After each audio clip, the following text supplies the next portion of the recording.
Ketua KPU Lubuk Linggau Topandri mengatakan, tidak ada TPS khusus di rumah sakit, melainkan akan dilayani oleh TPS terdekat. Pasien rawat inap akan dilayani petugas TPS secara jemput bola dengan mendatangi pasien ke ruang perawatannya agar bisa mencoblos.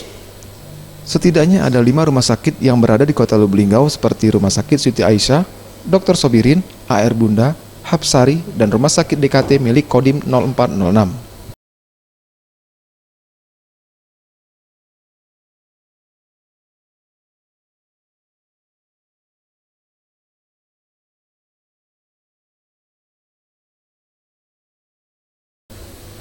Menurut Ketua KPU, mekanisme pada saat pencoblosan nanti ialah sehari sebelum pelaksanaan, pasien rawat inap diwajibkan untuk meminta surat pindah memilih.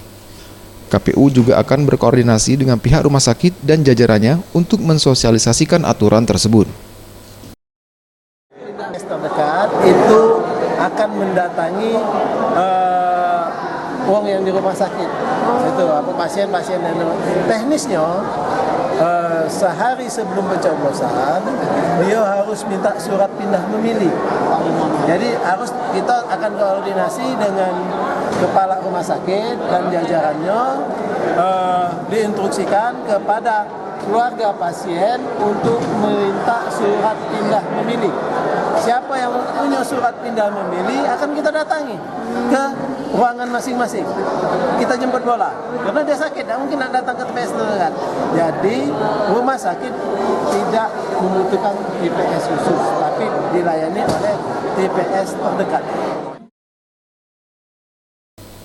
Sementara itu, terkait persoalan waktu pencoblosan yang akan dilakukan pasien, KPU memastikan akan menyesuaikan dengan situasi dan kondisi petugas TPS terdekat.